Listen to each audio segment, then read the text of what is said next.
You wake up to a sound that cuts through the city. It is not music. It is not celebration. It is drums.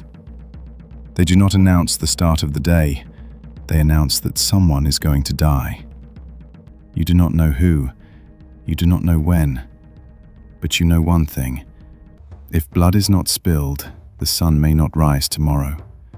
And one day, that blood could be yours. Now imagine being born, not in a hospital, but in a simple wattle and daub house built on an artificial island that your ancestors pulled from the water with their own hands. Your first breath carries the smell of wet earth and smoke. Your first sounds are the gentle splash of water against wood and voices speaking an ancient language. You are born in Tenochtitlan, around the year 1500. You are a macehual, a common citizen of the Aztec Empire. Most of the time, when we hear about the Aztecs, the focus is on great emperors, elite warriors, and powerful priests. But the truth is that the vast Aztec Empire was built on the backs of millions of people like you. Today, we will leave the palaces and pyramids behind to follow an entire life, from birth to death, to understand what it was really like to live as a pillar of this demanding and fascinating empire.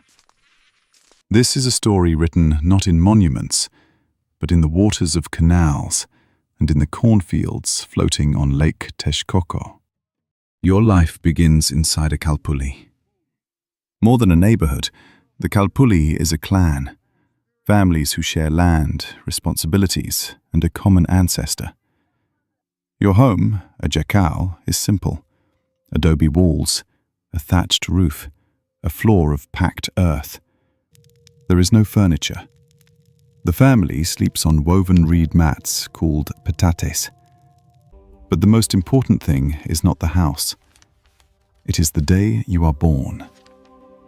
Priests consult the tonalpawali, the 260-day ritual calendar, to determine your name and your destiny. Nothing is random. A midwife welcomes you as a traveler who has just completed a long and exhausting journey. And before you even understand the world, it has already decided your role. If you are a boy, your umbilical cord will be saved to be buried one day on a battlefield. If you are a girl, it will be buried beneath the family hearth. From your first day, the message is clear. Your body does not belong only to you. You are born owing. Childhood here is not protection. It is preparation. Girls stay close to their mothers, learning to grind corn on metates and to master the art of weaving. Weaving is not a pastime. It is economy, tribute, and survival. Boys learn from their fathers how to row, fish, and cultivate the land.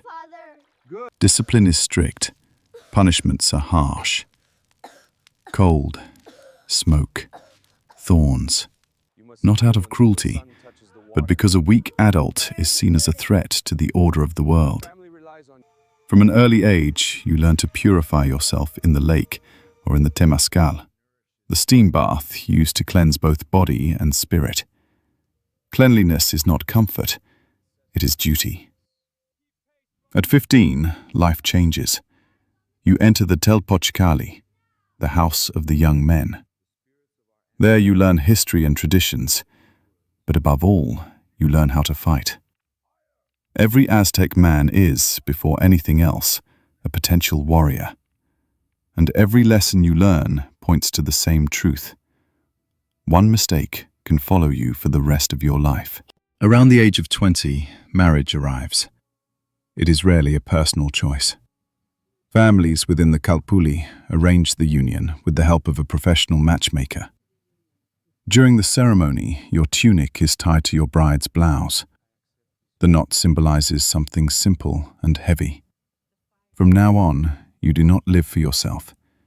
You live for the community. Your adult life is defined by work. Every day you paddle a canoe through the canals to reach your chinampa. These artificial floating fields turned Lake Texcoco into a breadbasket.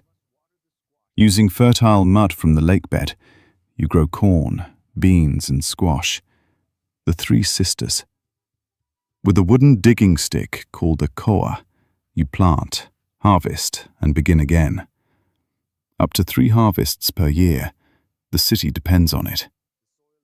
The land feeds the city, but the city never forgets who owes it. Your wife wakes before dawn. She grinds corn. She prepares tortillas and atolli, a nourishing porridge that forms the basis of the diet. In addition to caring for the home and children, she spends hours weaving cotton cloth. These textiles warm the family and pay tribute to the empire. Nothing you produce belongs only to you. Part of your production is collected as tribute. In addition, you are called to perform tekio, unpaid community labor, building temples, dredging canals, repairing aqueducts. It is not optional. What remains can be taken to the great market of Tlatelolco. Tens of thousands of people exchanging goods. Beans become obsidian blades. Corn becomes pottery. Salt becomes tools. Cacao beans are so valuable they function as money. But the drink made from them, chocolatl, is a rare luxury for a common man. If you're still here, you're not just watching history, you're living inside it. If this way of telling the past matters to you, consider subscribing. New stories like this are coming. Now, back to the story. Your worldview is simple and terrifying. And now, the fear you've lived with quietly steps into the open. The gods are locked in constant struggle. Huitzilopochtli, god of the sun and war. Tezcatlipoca, god of the night sky and destiny. You believe humans carry a debt of blood. Without payment, the sun may stop, crops may fail, the world may end. That is why human sacrifice, though distant and performed at the Templo Mayor, is not seen as cruelty. It is seen as payment. Even if you never climb the steps of the great temple, it is always on the horizon. A silent reminder that the order of the universe demands its price. If you reach old age, it is an achievement. You are respected. You work less with your body and more with memory. You tell stories. You pass on traditions. You advise the young. You become a guardian of what has been lived. Death is not the end. It is a passage. Warriors who die in battle accompany the sun. Women who die in childbirth do the same. But most people travel to Mictlan, the dark realm of the dead. A dangerous journey lasting 4 years, passing through 9 levels of trials. Your family buries you with offerings, food, water, and precious objects. Even in death, no one walks alone. So what was this life like? Relentless labor, deep community, extraordinary creativity, but also constant fear, heavy tribute, a universe that demanded blood in order to keep moving. The life of a common Aztec citizen was one of total connection to the land, the water, the family, and the gods who ruled destiny. They were not merely pieces of an empire, they were the pillars that held it up. And the silhouette of the Templo Mayor on the horizon was a constant reminder. You are small, but essential. Which part of this life surprised you the most? The birth ritual, the work on the chinampas, or the long journey after death? Leave your thoughts in the comments, and if you want to keep living history from the inside, subscribe to the channel. Because empires are not made by kings, they are lived by ordinary people.